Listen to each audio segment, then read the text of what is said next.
ठाकरे बंधुओं के एक साथ आने के बाद नागपुर में राजनीतिक प्रतिक्रियाएं तेज हो गई हैं। स्थानीय नेताओं ने इस युति की कड़ी आलोचना करते हुए कहा है कि यह गठबंधन विकास कार्यों के लिए नहीं बल्कि डर और ब्रांडिंग के कारण किया गया है। विकासवादी विचारधारा के नेताओं का कहना है कि ठाकरे भाइयों का एक साथ आना महानगर पालिका के विकास से जुड़ा नहीं है, बल्कि सत्ता में रहते हुए किए गए पुराने विवादित कामों के कारण अब जनता और विरोधियों के डर से यह युति बनी है। इसके अलावा मनसे पर भी तीखा कटाक्ष किया। नेताओं ने कहा कि मनसे केवळ इंजिन से निकली हुई भाप पर चलती है। बघा, हे दोघं जे एकत्रित आले आहे हे कोणत्या मुंबई महानगरपालिकेच्या विकासाकरता नाही आलेले आहे, तर हे भीतीपोटी एकत्र आलेले आहे। हे दोघं ज्या प्रकारे विधानसभेच्या निवडणुकीमध्ये उबाठा आणि मनसेचे हाल महाराष्ट्राच्या जनतेने केले, त्याच प्रकारे आता नुकत्याच झालेल्या नगर परिषदेच्या निवडणुकीमध्ये ज्या प्रकारे या पक्षांचे हाल महाराष्ट्राच्या जनतेने केलेले आहे आणि म्हणून भीतीपोटी हे दोघं एकत्रित आले। वर्षानुवर्ष मुंबई महानगरपालिकेला लुटणारे वर्षानुवर्षांची सत्ता होती आणि वर्षानुवर्ष ही सत्ता आता जी हातात वर्षानुवर्ष सत्ता आली आणि त्याचं मलिंदा खाण्याचं काम यांनी केलं, त्या आता कुठेतरी हे हा जो एक इन्कमचा सोर्स होता हा कुठे बंद झाला नाही पाहिजे आणि म्हणून हे दोघं एकत्रित आलेले आहे। ठाकरे ब्रँड काही काम कमाल करेल असं वाटतं का? ठाकरे ब्रँड म्हणून त्यांना प्रोजेक्ट केलं जातं दोन भावांना। बघा, ठाकरे ब्रँड हे एकच होते, ते हिंदू हृदय सम्राट स्वर्गीय बाळासाहेब ठाकरे आणि त्यानंतर उद्धव ठाकरेजींकडे किंवा राज ठाकरेंकडे लोकांचं एक सहानुभूती होती।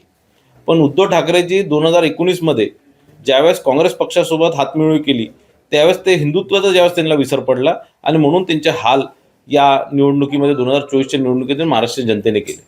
आणि आता ठाकरे ब्रँडचं या दोघही भावांनी एकत्र येऊन ठाकरे ब्रँडचं बँड वाजवण्याचं काम या दोघांनी केलेलं आहे। आता ठाकरे ब्रँड स्वर्गीय बाळासाहेब ठाकरेचं राहणार, पण या दोघं कधीच ठाकरे ब्रँड होऊ शकत नाही।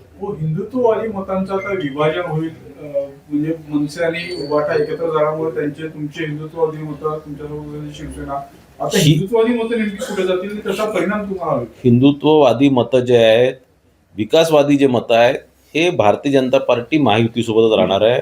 मुंबईच्या जनतेला माहीत आहे की त्यांचा खरा विकास कोण करू शकतो, मुंबईचा कायापालट कोण करू शकतो, त्यांना मूलभूत सुविधा कोण उपलब्ध करून देऊ शकतं हे मुंबईच्या जनतेला माहीत आहे। 2014 पासून 2024 पर्यंत महाराष्ट्र जनतेने मुंबईच्या जनतेने मुंबईचा विकास होताना बघितलेला आहे आणि म्हणून कुठेही कोणी कुठे जाणार नाही। आणि तसंही हिंदुत्ववादी जो वोटर आहे तो या युतीसोबत, या आघाडीसोबत, उबाटा, मनसे आणि मामू या आघाडीसोबत कधीच जाणार नाही। राज ठाकरेंनी देवाभाऊंना धमकी दिलेली आहे, माझ्याकडे अनेक व्हिडिओ आहे आणि योग्य वेळी ते व्हिडिओ मी लावेल, थेट धमकी तुमच्या मुख्यमंत्र्यांना। राज ठाकरेजींचा जो चुनाव चिन्ह आहे, निवडणूक चिन्ह आहे, तो इंजिन आहे आणि हिंची जी इंजिन, मनसेची इंजिन हे तोंडाच्या वाफाऱ्यानेच चालते, यांच्यामध्ये काही दम नाही। दम असला असता तर एखादा नगरसेवक पूर्ण नगरपंचायतच्या निवडणुकीमध्ये एखादाच निवडून आला असता।